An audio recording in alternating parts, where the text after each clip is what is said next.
Rhubarb. Today is all about rhubarb. I love growing rhubarb.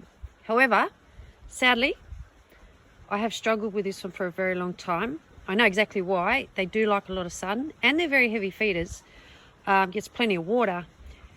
I did a while back, it got a fungus all over it, so I skeletonized it, took all the stems off, put them in the bin, didn't compost them, and sprayed it with a copper fungicide, which is organic, and it worked a treat for quite a while. It's come back again, and this time I sprayed it with the copper fungicide again. I didn't take the leaves off, and you can see that that hasn't worked a treat at all. That's not done the plant any good. So it's time to accept defeat.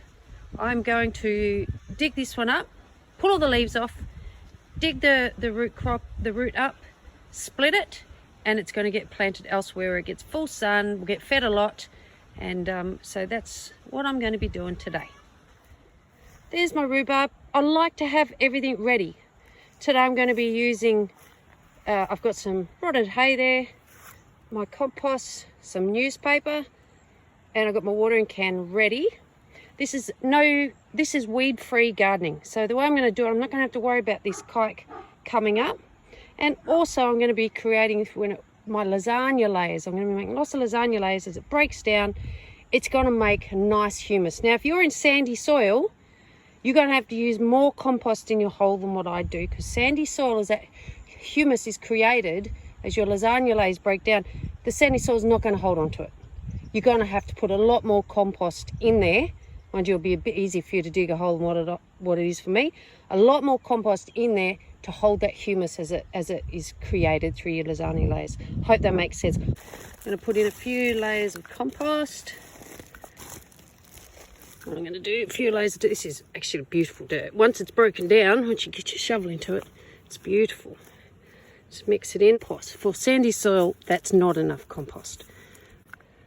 The greeny bits they're going to be on the surface. So I could probably actually do a bit more on there because I think it's too deep. Okay, a bit more.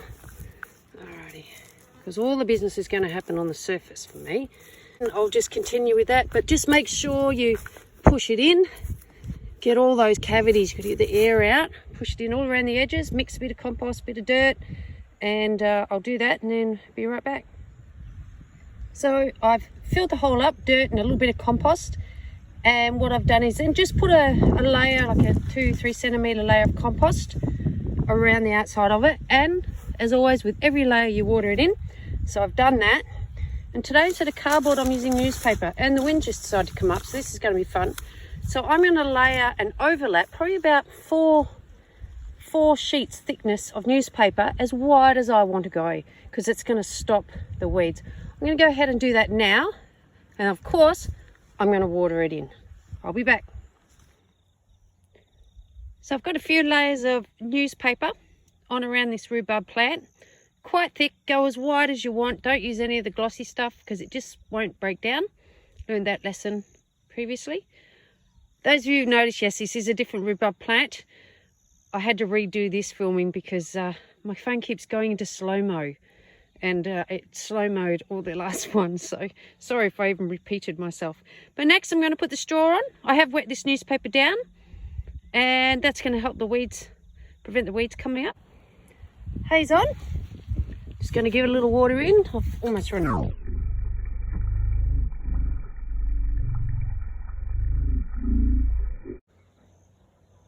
Here's one I prepared earlier. This is my rhubarb garden. I love my rhubarb garden. As you can see, they're all pretty evenly spaced out going down. I learnt my lesson a few years ago. I had them planted too close together. It was really problematic. So spread them out, and they all get full sun in summer, and then in winter they get sun from about 10 o'clock till the sun goes down in the evening. They are heavy feeders, so you've got to make sure every maybe 2 weeks, give them a little foliar feed of fish emulsion, sea salt, although sea salt's not that high in nitrogen, but your wormweed, a couple of handfuls of compost. They will love you for it. Now, when you break off your rhubarb, always break from the outside. Get your hand as low as you possibly can and twist it out so you get that sheath. Don't cut it. And what I do, see this leaf? Don't ever throw it in the bin. It's the best thing you can use. you just cut it off here at the base, and you can use it either as a mulch around your rhubarb, layer the leaves upon each other, best weed control, or put them around your seedlings. Because when you plant your seedlings, if you put the rhubarb leaves around it, insects don't like it. And I guarantee you lift up that leaf 3 or 4 days later, there is no insects underneath it, and you'll help protect your little seedlings there. Layer it around the seedlings or around your rhubarb, because then you're going to stop the weeds. Who wants to spend time weeding or using sprays? You can see the other day I picked some rhubarb, and wherever I picked it from, I layer the leaves right nearby, stops the weeds. Eventually they break down. There's layers upon layers of leaves in this rhubarb garden. But I love rhubarb. It's fun to grow. It really is. I need to go through and cut these seeds off because that takes energy. Don't try and grow rhubarb from seed. It's not successful. You grow it from, either you get your seedlings from your favourite hardware store, or you divide a plant up. From that one I just divided, I've got about 5 plants. I've planted 1. I've got to go back and plant 4 more now. But, but growing from seed is not entirely successful. But if you've got any questions about rhubarb, you can do that lasagna gardening, that layering on top for any plant you're putting in the ground. Natives, I wouldn't be using so much compost, 1 or 2 handfuls, but I would get the native garden soil. But that's it. Do it for anything. Weed-free gardening, and you'll create your own humus in the ground. Remember, it's about the soil, not about the plant. Happy lockdown gardening. Have a lovely day.